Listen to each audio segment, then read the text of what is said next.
When looking at African nations that have qualified for the World Cup, it is clear that the continent has been dominated by representatives from West and North Africa. Cameroon leads the way as the most frequent participant, with 8 appearances. They are followed by Morocco and Tunisia with 7, Nigeria with 6, and both Algeria and Ghana with 5 appearances each. By sub-region, North Africa is represented by Algeria, Egypt, Morocco, and Tunisia, all of whom have competed in the World Cup.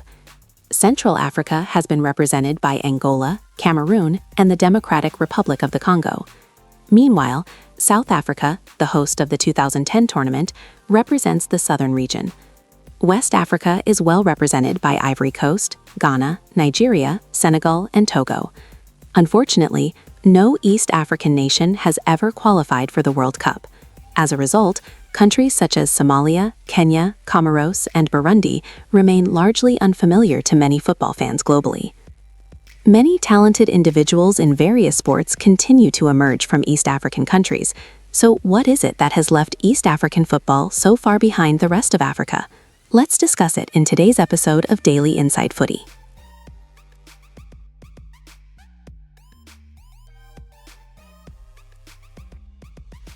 Before we get into today's episode, make sure you hit the subscribe button so you don't miss any content from Daily Inside Footy.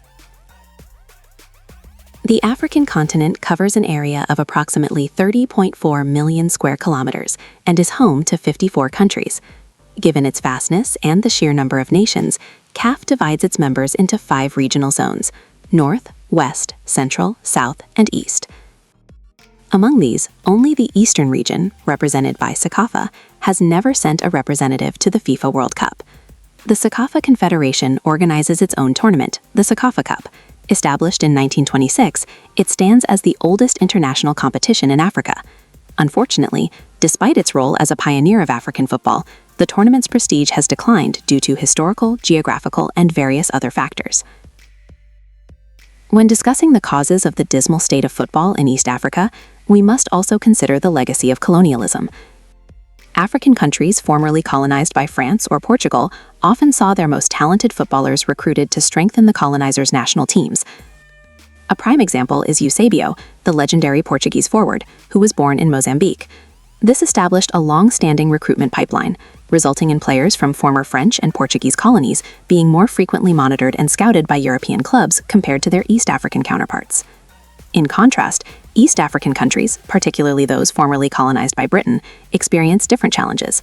This was partly due to restrictive British immigration policies during the early to mid-20th century, which made it far more difficult for Africans to move to the UK compared to the systems in French or Portuguese territories. Consequently, talented East African players remained isolated from the European football ecosystem, receiving far less attention from scouts than their counterparts in the West and South. Beyond history, another factor hindering football development in East Africa is the migrant mentality, or the lack thereof. In many African nations with harsh, arid climates, the lack of local opportunities often compels players to seek careers abroad to support their families. This necessity forges a resilient immigrant's mindset, with many talents moving to Europe at a young age. In contrast, East Africa's relatively fertile and lush environment has historically fostered a different dynamic. Players often find it more comfortable to remain in local leagues with stable, adequate salaries, rather than facing the hardships of migrating to unfamiliar foreign lands. Continuing with the theme of mentality, footballers from West and North Africa often view the sport as a primary gateway to financial stability for their families. It is no surprise, then, that players from these regions have achieved immense success across both Europe and Asia. In contrast, many in East Africa still prioritize traditional career paths, such as office work or farming their fertile ancestral lands. This preference contributes to lower rates of urbanization, which in turn complicates talent acquisition, as promising young players remain scattered across rural areas rather than being concentrated in urban football academies. Even if East Africans do want a career in sports, they often choose athletics over football. Countries like Kenya, Uganda, and Ethiopia are known for their athletic athletes, who frequently win Olympic medals. This is why East African countries prefer to focus on developing athletics over football. The underperformance of football has also hindered development systems and infrastructure across East African countries. Unlike West and North Africa, which consistently produce world-class talent, this region lacks well-managed academies. Consequently, youth development is often stifled by financial constraints, inadequate infrastructure, and poorly implemented competition systems. However, East Africa is not without its gems. A select few have successfully navigated the fierce competition to reach Europe's elite leagues. Take, for instance, Kenyan brothers McDonald Mariga and Victor Wanyama. Mariga made history with Inter Milan, even contributing to the Nerazzurri's 2009-2010 Champions League triumph. His younger brother, Victor Wanyama, is perhaps better known for his impactful stints at Southampton and Tottenham Hotspur.